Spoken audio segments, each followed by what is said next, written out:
It's a Blood Red podcast, courtesy of the Liverpool Echo. I'm Guy Clarke. Welcome along. We'll get into the Diaz debut, Harvey sparkling on his Anfield return, and question whether a cup domination is on the cards for the Reds this season. Plus, Sadio Mane as he leads Senegal to AFCON success.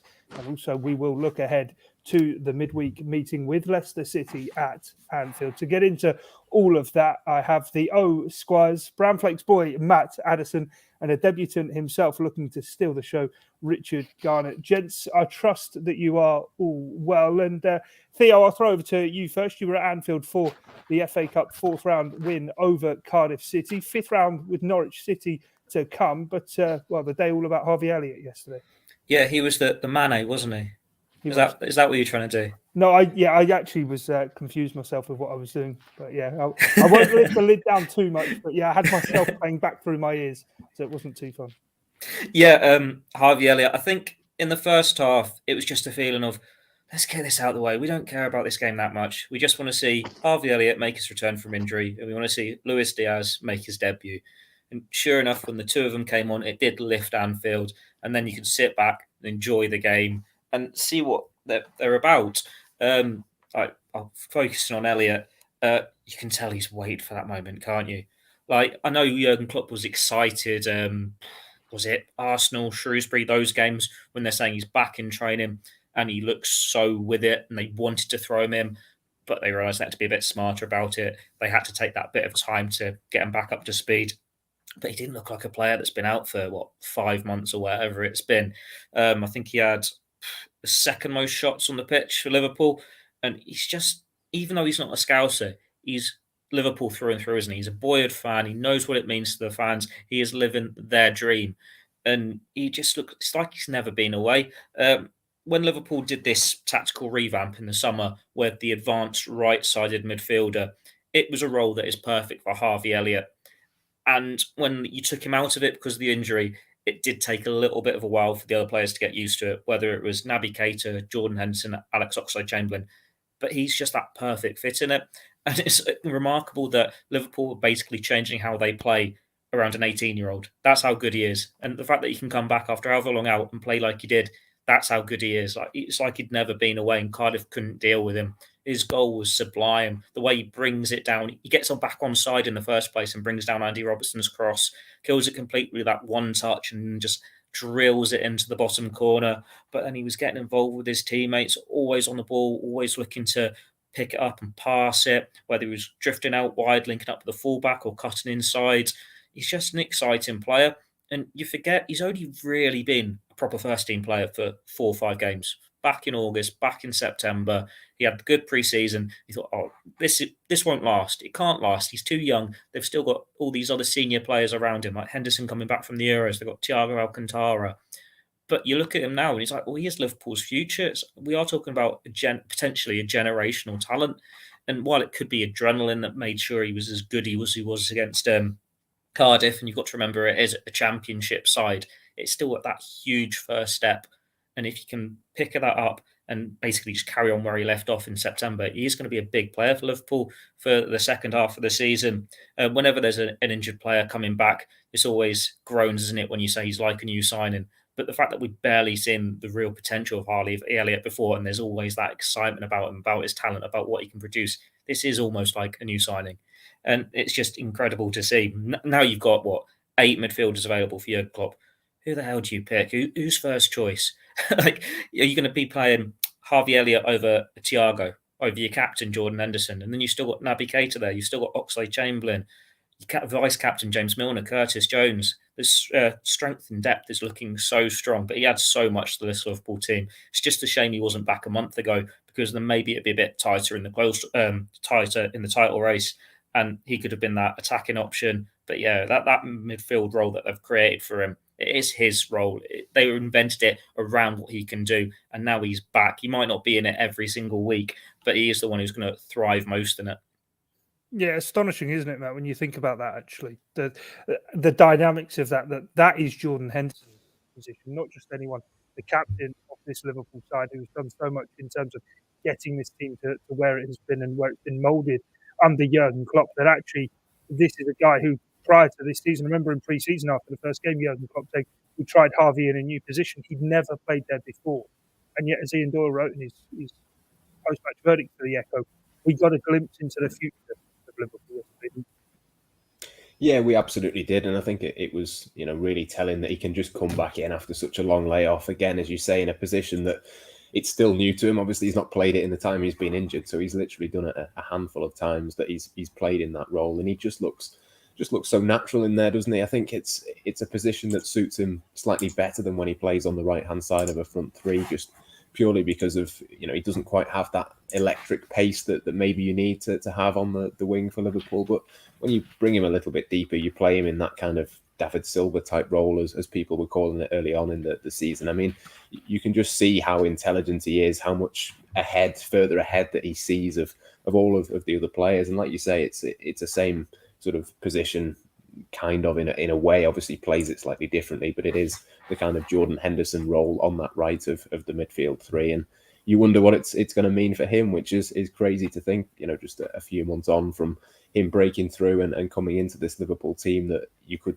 start to maybe see Jordan Henderson have to play a slightly different role, or maybe have to be shifted across to the left to accommodate him. I mean, as Theo says, it's absolutely something that Liverpool and Jurgen Klopp will think about, because he is just that good that you have to find a way really of putting him into the sort of pitch and on a regular basis as well. I mean, we've seen it against Chelsea, obviously, earlier in the season. No one would have thought that Harvey Elliott would have played in a game of that magnitude, but he did. He played really well, and he just, again, looked at a natural fit. So I think it'd be really interesting to see, how much he plays over the next few weeks. It was only Cardiff. It was a cup game that Liverpool were able to kind of cruise through and put him into. But, you wouldn't put it past him to come off the bench against Leicester, for example. There's plenty of games coming up. It'll be interesting to see how fit he is, how sharp he is, how much of the next few games he's able to play. Because, if he can play sort of half of the games between now and the end of the season, that will be a huge thing for Liverpool, because he's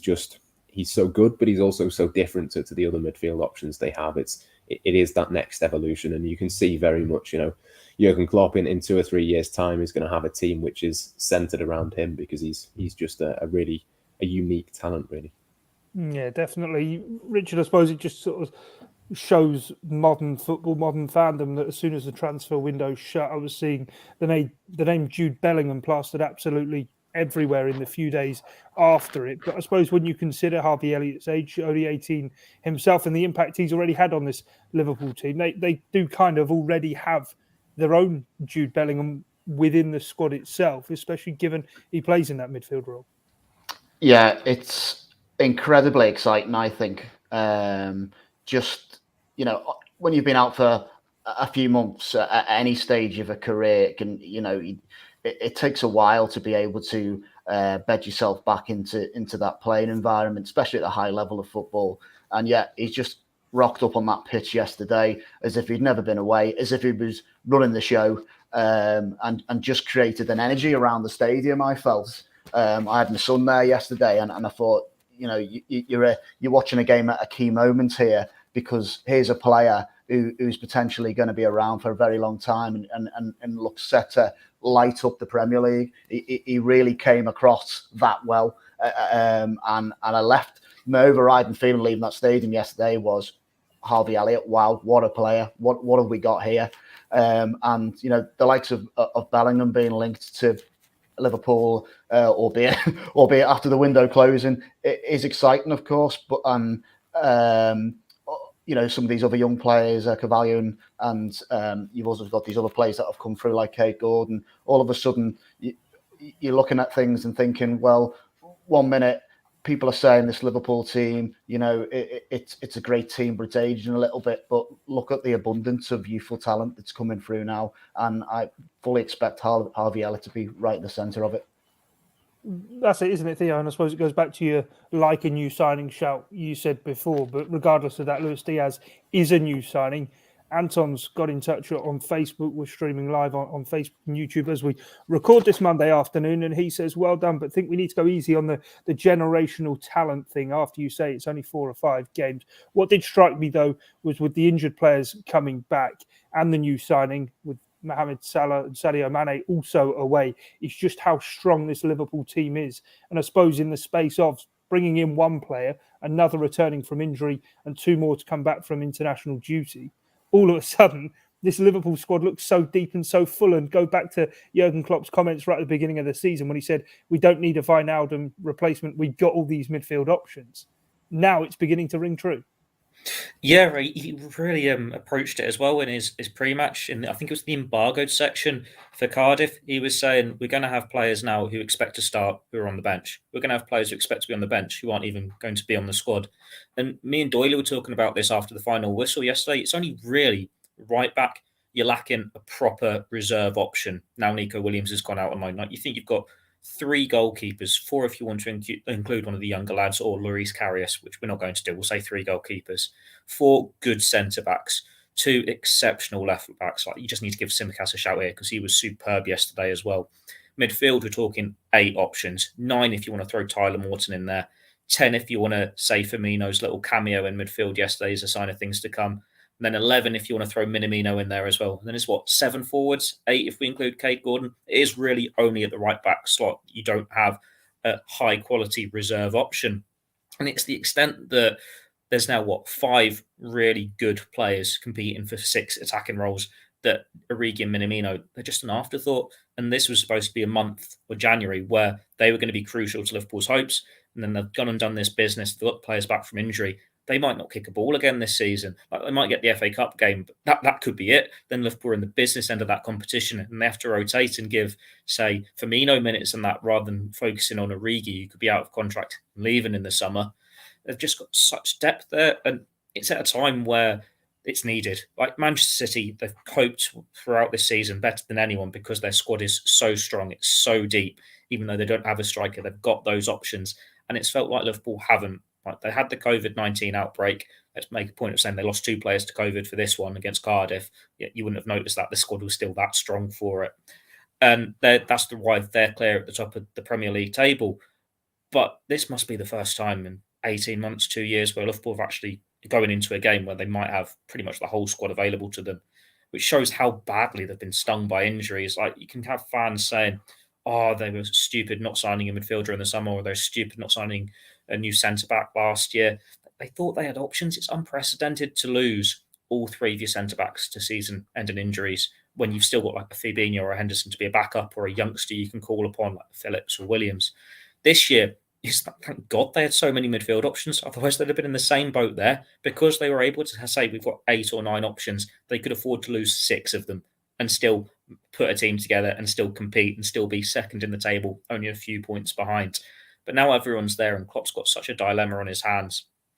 Joe Gomez has barely kicked a ball this year. He's not started in the Premier League. I think he's only come off the bench in the Prem 4 times.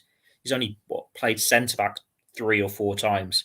And this was someone who, when Liverpool win in the Premier League, was first choice. He was forming some brilliant partnership with Virgil van Dijk.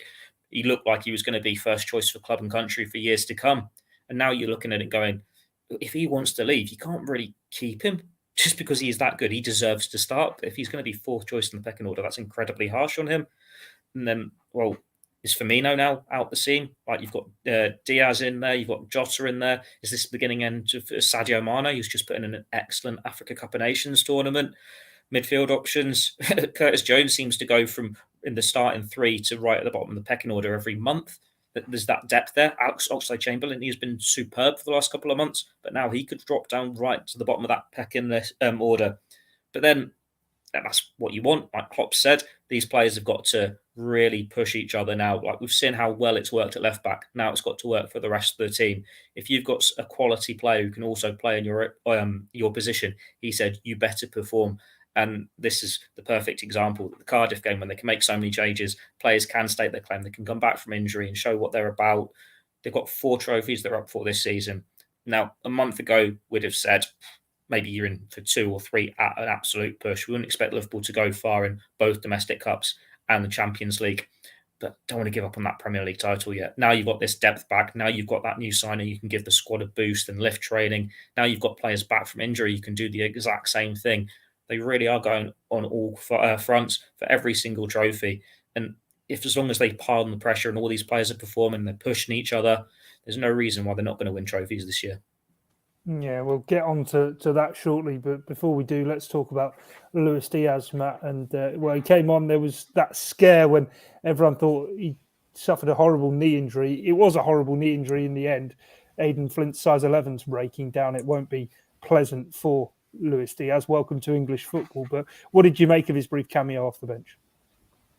I think the biggest takeaway that I got from being in the ground was just how quickly he could turn and change direction. He was very, very fast, very sort of what you sort of saw from, I suppose, Sadio Mane, really, when he first came to Liverpool. You were kind of taken away by how quickly he could go one direction and then suddenly change and go the other. And I think it was really exciting, actually. I think, obviously, the skill and the little turn on the byline for Minamino's goal was good. I mean, there was a few other good touches. There's still a lot of development for him to do, but I think it was obviously a really good start for him. I'm sure, the first game, he'll be glad to sort of get that out of the way and just get on with his Liverpool career, really. And I think it was a really exciting sort of half an hour period or so just to bed him in, see what he can do. As I say, he was obviously very quick. He seemed to link up with his teammates quite well. I think one of the things that, speaking to people who've sort of watched a lot of him at Porto, tended to say was that he plays pretty much exclusively off the left and tends to hug that touchline and stay on that side. But I don't think that was necessarily the case. I think we already saw signs of him popping up a little bit in the middle. There was a period where he sort of stayed out on the right-hand side for a little bit. I think there's certain bits that Jurgen Klopp and Liverpool will have in mind for him. I'm not suggesting that they've already started to do that. I know on Friday, Jurgen Klopp was very clear that he hadn't even met the player at that point. So it's very early days to sort of be shaping him. But I do think there's a real sort of player to get out of him. Obviously, we know that the quality that he already has, but I do think there's more to come from him. And yeah, I think, Harvey Elliott was the big story yesterday, but I'm sure a lot of people coming away from Anfield would have been really pleased to see Luis Diaz settle in as well as he did. Again, it comes with the caveat of, yes, it was Cardiff, and yes, Liverpool should be cruising to victories against teams like that. But, I'm sure we're going to see him again in the next couple of games. And if he can do sort of similar and provide an assist, hopefully get his first goal, it's only going to get more and more exciting. Yeah, I suppose, Richard, the caveat there Matt offered of it was Cardiff. It's kind of one of those. We're waxing lyrical today because of Liverpool, not really, I suppose, the context of the opposition. And you said before about Harvey Elliott, there was kind of that electricity at Anfield. And that was exactly, myself not there, but watching, it was the adjective I'd use to describe Luis Diaz. He looks absolutely phenomenal. Such an exciting signing. And what he adds to that Liverpool front four, and I say front four because I was fully expecting Roberto Firmino to not be really involved during the time he was, but seemed to drop into the midfield and it all sort of seemed to come together. Yeah, I think anyone who went to the game yesterday, the first thing they would have looked at is Harvey Elliott's back from injury, Luis Diaz is in the squad. Are we going to see these players perform? And they did. And I think they came into the game just at the right time as well. Obviously, Cardiff had done pretty well. They put a good shift in and had managed to, although Liverpool had plenty of the ball in that first half, they weren't really doing a lot with it. And I think when Elliott and Diaz got onto the pitch, everything changed really in that respect. And it really opened up and tired Cardiff out. But Diaz looks exciting. As you said, he wasn't just limited to that left-hand side. He was coming into the mid and looked like he was capable of giving those Cardiff defenders the run around a bit and obviously weighed in with an assist late on as well. But I think whether he would look to start him against Leicester or not, I'm not too sure on that. I think the impact that he made against Cardiff, albeit that was a championship side, I think possibly is something he might look to replicate against Leicester. I just think like it's someone that you could bring on later in a game and while he's still bedding himself into Premier League football and try and make an impact from that starting point. Whether he chooses to go down that route, of course, I would have no idea. But that's the way I could see him being played initially. Because obviously some players that have come into the club, we haven't even seen them in and around the first team for a few months. The likes of Naby Keita, Fabinho, just to name a couple. Normally, these are players that seem to have been embedded into Klopp's philosophy first before they've been let loose on the pitch. But obviously he's looked at Diaz a little bit differently and given him a run out, which which everyone enjoyed. And I did have a sharp intake of breath when I saw him clutching that knee. And I thought, well, blimey, what's happened there? Surely not. But thankfully it was okay. And I did think after that that he kind of, I wouldn't say drifted out the game, but perhaps was a bit more careful about where he was putting himself, perhaps.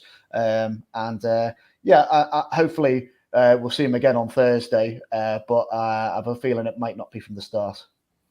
Yeah, stay away from big bad Aidan Flint, I think was the take home from Luis Diaz after that encounter. Right, Theo, let's get serious. The Cup Crusade for Liverpool. How serious are they this year? And how far do we think they can go? Obviously not been beyond the fifth round in the FA Cup during Jurgen Klopp's tenure, but Norwich City in the next round, into the final of the Carabao Cup, the Champions League, we know the club's association with that.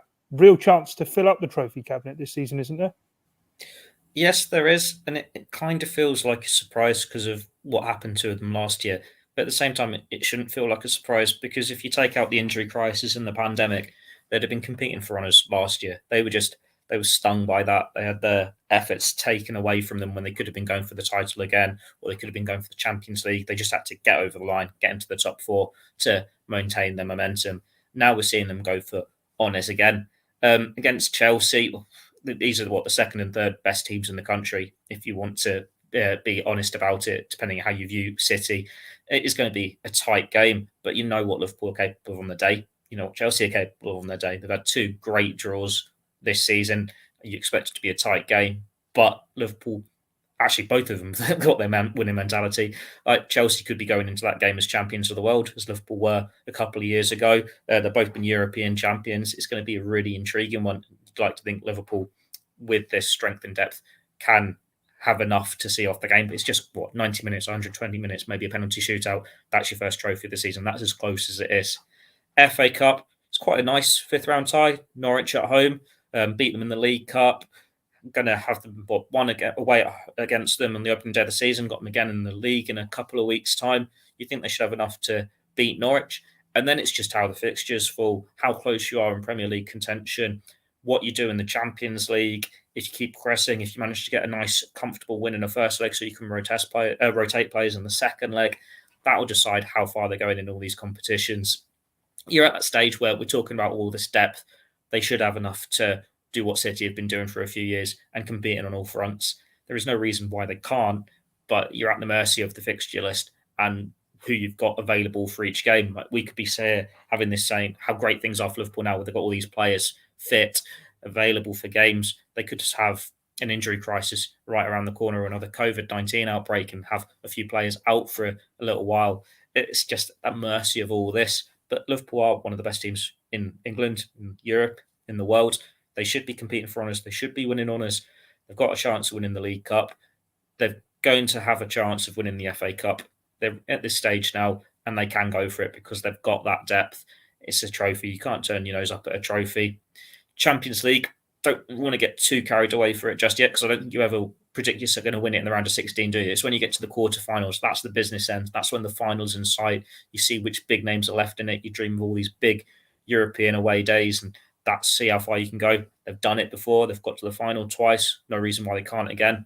And then Premier League, they have to win at the Etihad. They have to basically win every game, pile the pressure on City, win at the Etihad, and see where it takes them. But yeah, they are one of the best, and hopefully they're going to get the silverware this year to prove it.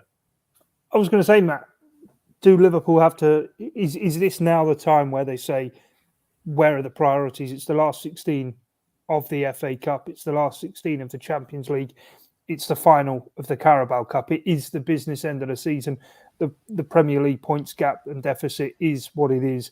Can they claw it back? Maybe it comes down to that game at the Etihad, and until then, just plug away and do what they can. But we've gone on already about how much depth there is in this squad, that actually, no, this is a club with a winning mentality and a muscle memory for going on these kind of runs that they can, that actually now it's the time to prove themselves, show what they've got, and put one of these runs together when the pressure begins to build.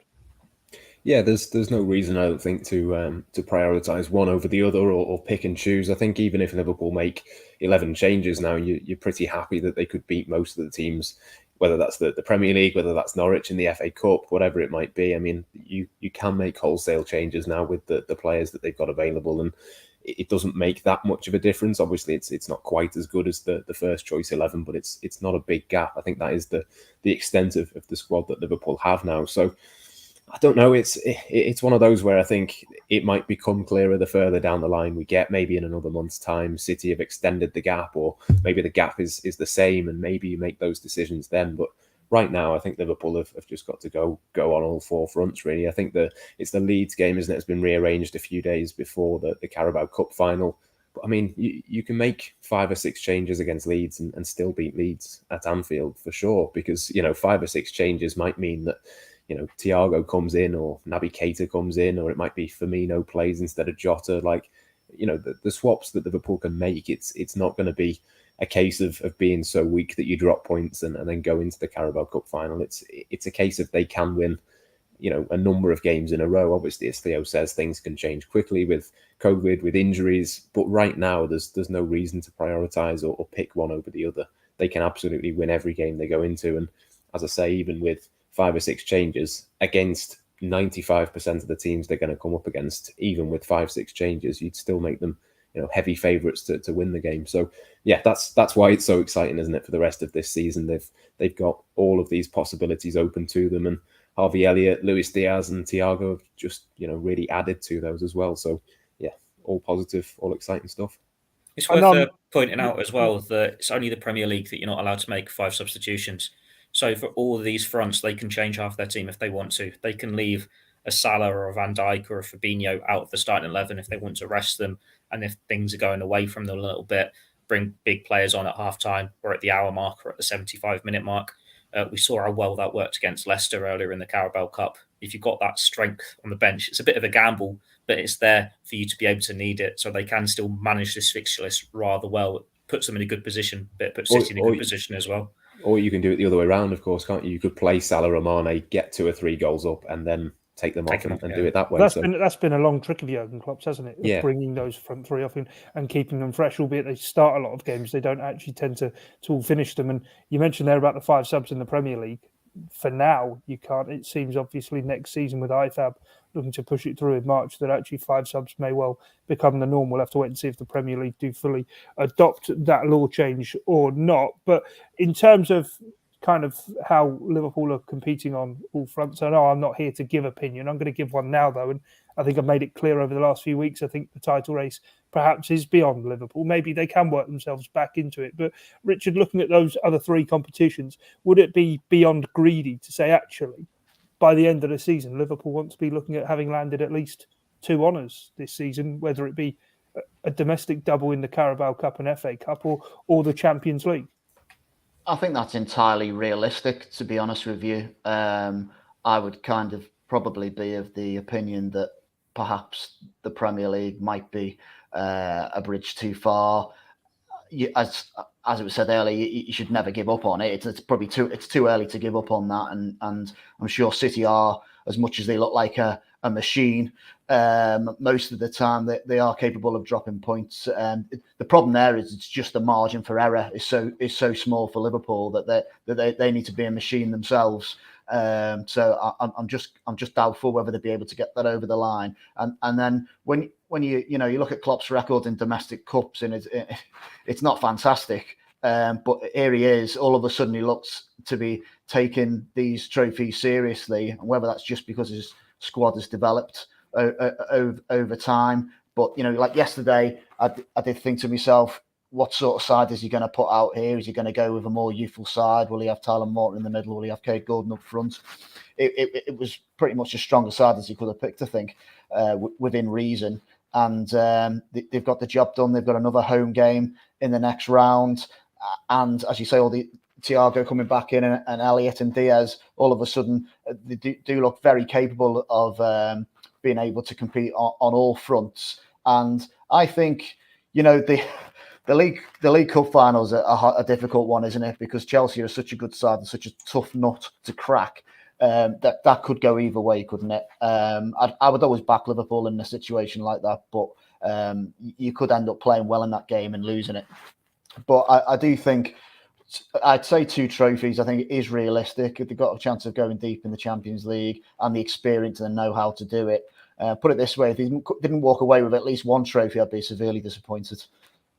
Yeah, he's conquered Europe already, hasn't he, Klopp? But now it's time to go for a domestic domination and see what he can do. Theo, before we move on to the Leicester game, talking of kind of domination, Sadio Mane has got his hands on the AFCON title, slotted away the winning penalty in the shootout, meaning Mohamed Salah didn't get a chance to take one, but he missed one in the opening stages of the game. But I have to say, since the signing of Luis Diaz, so much focus has been on Sadio Mane, maybe for the wrong reasons in terms of, is he going to now drop out of this Liverpool side? That I have to say, I was delighted to see he be the man to get his hands on the trophy.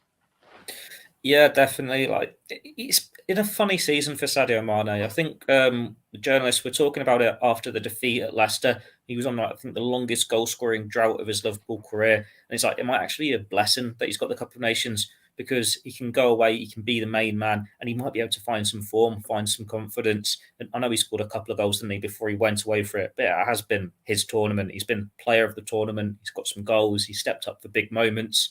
He was the match winner. He could have been the match winner in normal time if Mo hadn't been whispering sweet nothings in the goalkeeper's ears or put him off and everything. But he showed big balls to take that penalty in the shootout. And what a spot kick as well it was, finding the bottom corner. And it is great for him, because it's easy to forget he is a big part of why Liverpool managed to take that next step under Jurgen Klopp. It was his goals that helped get them into the Champions League in the first place. And then Mohamed Salah came in, stole his thunder a little bit, became the new star man. But Mane had been the original one, the one who could be this leading goal scorer. Like, he shared the golden boot with him before, so we know he's got the talent. If it wasn't for football having to halt during the pandemic at the start, maybe he'd have got more attention during the Premier League winning year as well, because he got so many winners in that season. He was standing out more than Salah for the majority of it. And then that all just got overlooked because of that final chunk of the season where they actually got the title won. Players weren't quite at it. And since then, he's not been at his best. He's had some great games, but then he's had long goal-scoring droughts. And it got to the point where you think, well, he's going to be 30 by the end of the season. He's out of contract in 18 months. Maybe a parting of the ways is coming. He's a player who will want to be starting games. He'll be severely disappointed if he's left out for Diaz here. But it's a point to prove, and he's gone and done it. He's up against his teammate, who they're obviously very close with. We saw them hug him before the game. We saw them consoling him after the game, him and Salah. They are close, despite any suggestions of a rivalry or them not getting on, not passing the ball to each other. And it was just nice for him to get that moment and be the king of Africa. It could mean a lot for him, because it could help him in contract negotiations for a start, or help him with wherever he ends up going next if he does leave Liverpool. Because he said, hang on, I've just done this. It shows that there's a bit more about him. He isn't on the decline as such. Whereas Salah, if he'd won the Ballon d'Or, you'd say, no, sorry, if he'd won the Cup of Nations, that you could say, given the Ballon d'Or now, that would be a great start for him in those aspirations. But Mane set out a little reminder here. And then it's, well, hopefully he can take that confidence back into the rest of the season. He's got a new signing breathing down his neck now. If Tsimikas had the impact on Robertson, hopefully Diaz can have the impact on Mane. Yeah, we'll have to wait and see how that one does play out. And yeah, just absolutely fantastic for Sadio Mane. Commiserations to Mohamed Salah. I'm sure he'll come back to Anfield, score a hat-trick and get himself over it, albeit I do understand exactly how much AFCON does mean for him. But of course, there is another tournament of that not too far away. Let's move on then to the midweek action. Leicester City heading to Anfield. Matt, I suppose there's a wrong to right here. There was obviously the Carabao Cup game and the angst between the sets of supporters and Diogo Jota rising to the fore in that game. But the league game, really one that sticks in the throat for all the wrong reasons for Liverpool. Yeah, they'll want to put that right, I think. And it's a Leicester team, weirdly, that has struggled a lot this season.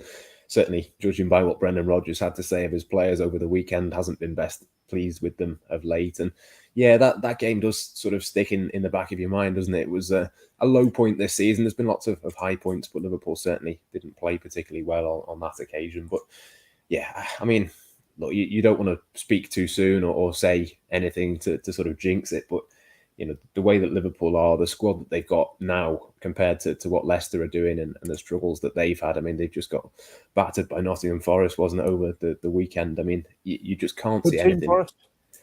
Yeah, well, yeah, not as good as Leicester though, surely, but not a team that Liverpool, certainly in the form that both teams are in, should be losing points against. I mean, it would typically be a very sort of difficult game, wouldn't it? But going into it now, I'm sure Leicester will want to put right their own wrongs from the weekend. But with all the motivation, all of the quality and the form seemingly in Liverpool's favour, I mean, you just can't really look past a Liverpool win. And ultimately, like we said, for the Premier League title, if they don't win, that could be it. So it's the pressure is on Liverpool going into this one, but I honestly, if Liverpool play anything like what they can do and what they have been of late, then they shouldn't have too many problems.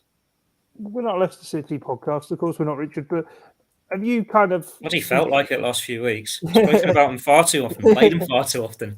Have you seen similarities between kind of the Rodgers era at Liverpool and what he's done at Leicester? Albeit he's been to Celtic, he's won a shed load of trophies up there. It does seem to have really developed and improved as a manager, but equally he got Leicester maybe over the line where Liverpool didn't in that 13-14 season. And then the following campaign, it's began to unravel certainly defensively at a rate of knots. Yeah, one thing I can say about Brendan Rodgers' sides is they're always good to watch. And I enjoyed his time as manager at Anfield.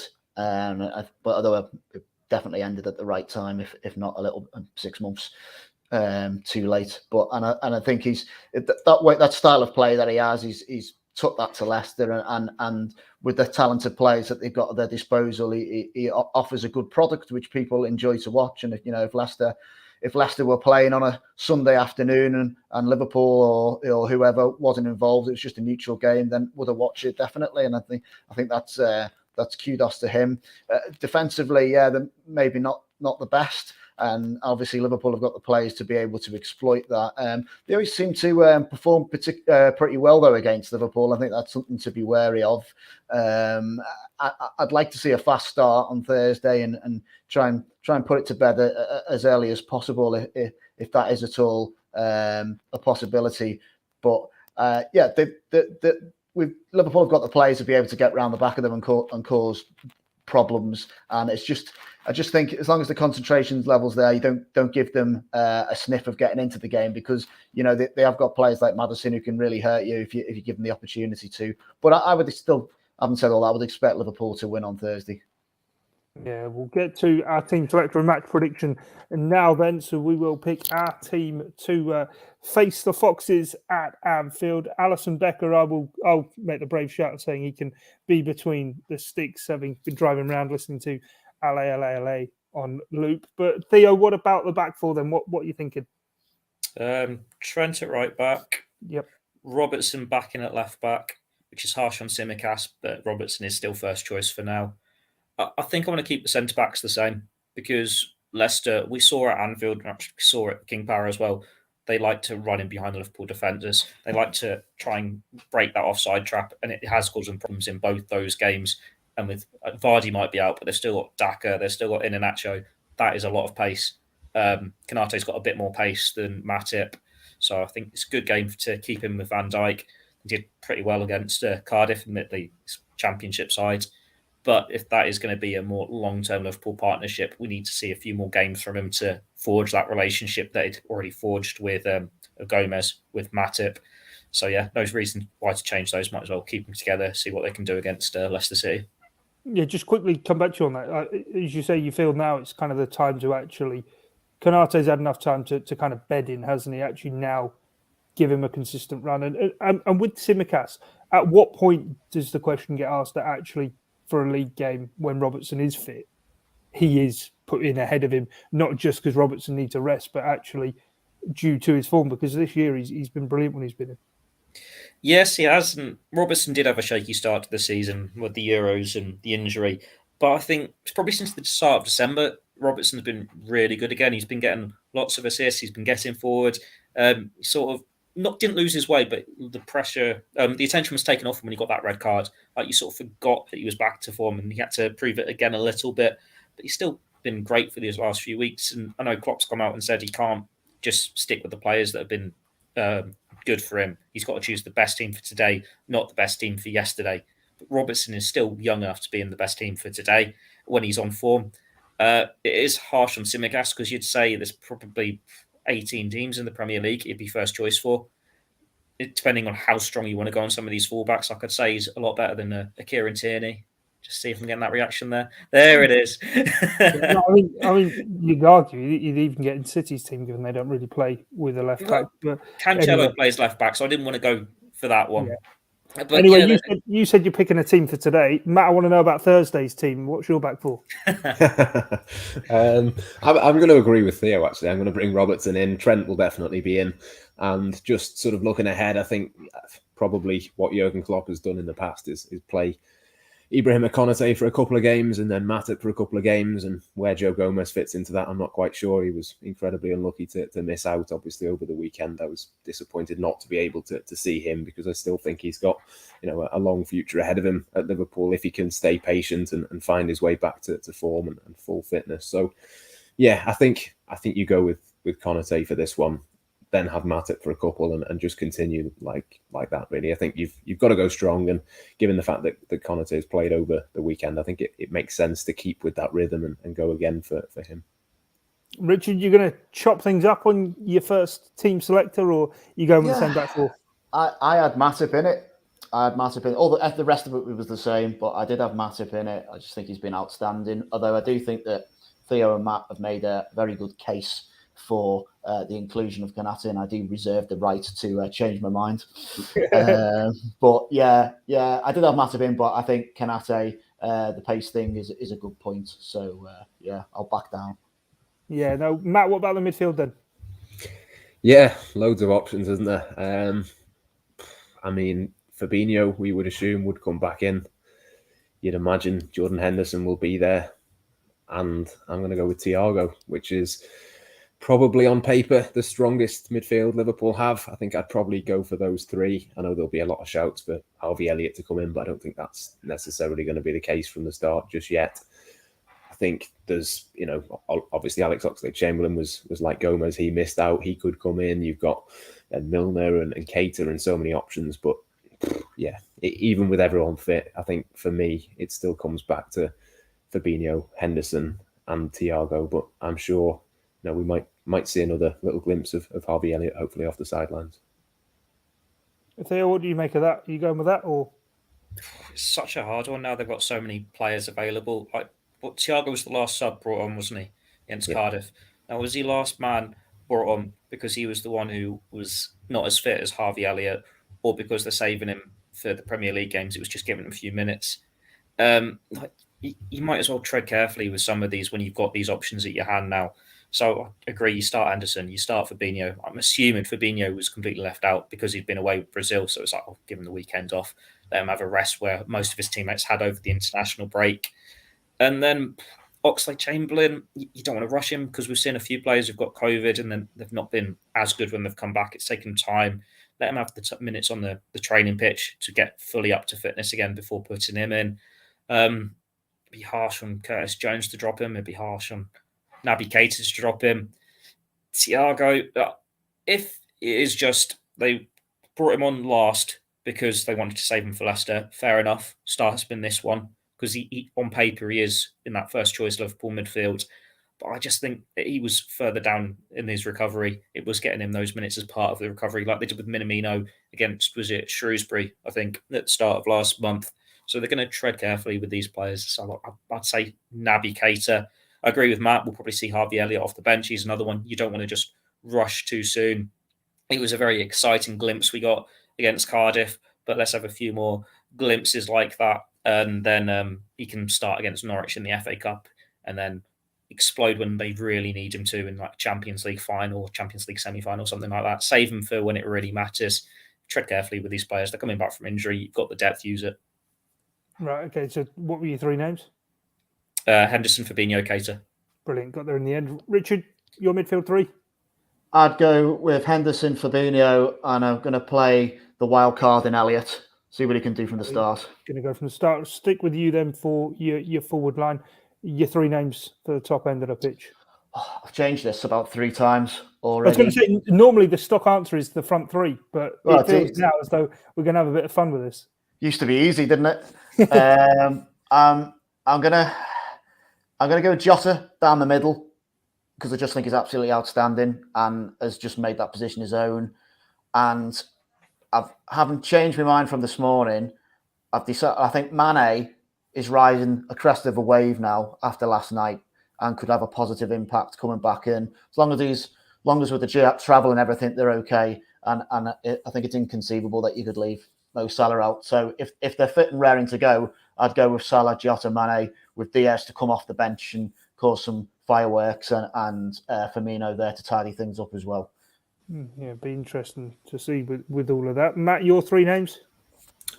I'm going to go Jota off the left, Firmino in the middle, and Salah on the right. I think there is a good argument to make for Sadio Mane to be there, but I think the celebrations might have taken it out of him a little bit. I'm sure he'll be on the bench. I think he will probably come off the bench, but I don't know. I suppose you've got 2 players to come off the bench, haven't you, in Mane and Diaz, who both want to play in the same position. So it's a tough one, but I'm going to stick with Firmino and Jota on the left. And I think Mohamed Salah is just one of those players that if you don't play him, it only makes things worse for him. I think he'll want to get back on the pitch as soon as he possibly can. Yeah, Mane's going to need a day's recovery for the 120 minutes he played and a day's recovery for all the dancing and celebrating he's done since lifting that trophy. Theo, what's your front three? I'm going to agree with Firmino down the middle and Jota on the left. But I can't decide on that right one because I'd argue Salah's the one you need to have on the bench because he's had so many extra times over in Cameroon. I know he'll want to play. He'll want to put that disappointment behind him. You think maybe go out there and it would help him. But he's played a hell of a lot of football in, a week and a half. And it's going to take its toll. And then you've got the travelling as well. Mane's going to be on a high after winning the Cup of Nations. But then I think Klopp said it will be flying to Senegal now. And then he'll be coming back. So you don't know when he's actually going to return to training. So maybe you just put Diaz in there for a front three and you have either him or Jota out of position on the right and see what they can do just to give him a start and then take him off after an hour for Salah and Mane.